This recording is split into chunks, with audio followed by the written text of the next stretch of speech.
Hello mga Lods, magluto ako ngayon ng meatball with cheese. Ito yung mga ingredients. Ito may potato, carrots, spring onion, egg, cheese, garlic, and ground pork. Ayan. Ito na mga Lods, nakahalo na yung lahat ng mga ingredients, pati itlog, at yung mga sangkap. Anuhin ko na yan, i-form ng balls at lagyan ng cheese. Yan. Ayan, gagawa na tayo ng meatball with cheese mga Lods. Ito, kamayin ko lang itong meatball mga Lods ha. Total, lutuin pa man ito. At saka, naghugas naman ako ng kamay kahapon. Ito na, lagyan ng cheese yung sa gitna. At i-form natin ng meatball. Yan. Medyo hindi ito mga Lods kasi hindi ito matigas. Ayan.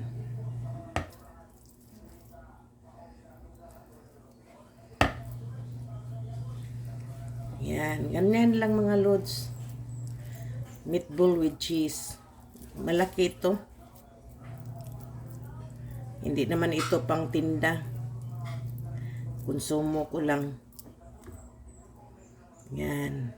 Lutuin natin yan mamaya.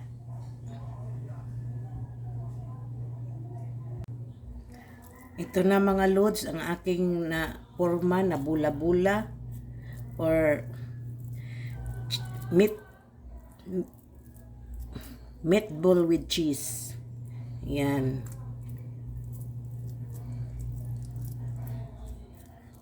Meatball with cheese. Yan. Iprito na natin yan. Magluto na ako ngayon ng meatball with cheese. Ayan, iprito na natin mga Lods. Naka-high heat muna tayo.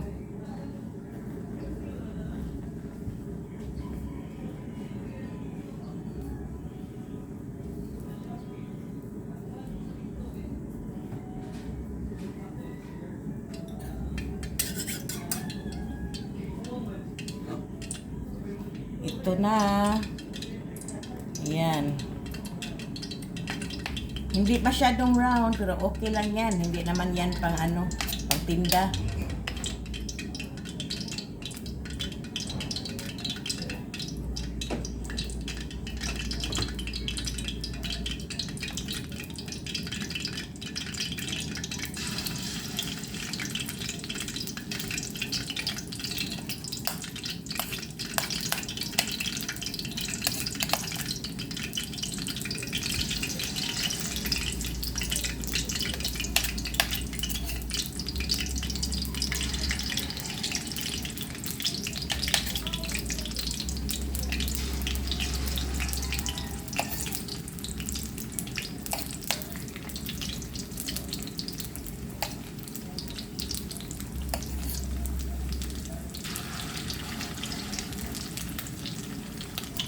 I-medium heat natin mga Lods.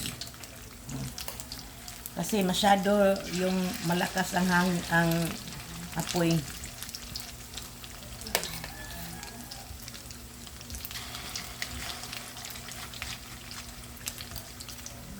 Ayaw, yan. 2 beses natin itong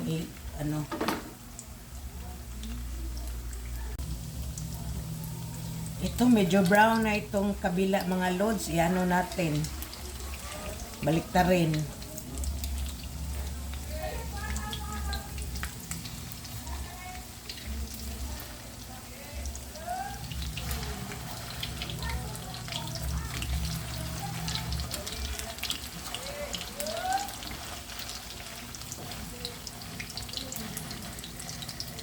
Ayan. Brown na siya mga Lods. Konti na lang, maluto na yan. Ayan na mga Lods. Luto na ang aking meatball with cheese. Mamaya ipakita ko yan na sa ilalim na may cheese. Ayan na. Luto na ang aking meatball with cheese. Ayan. Kain na mga lods. Ito na ang aking meatball with cheese. At may kanin at ketchup. Kain tayo.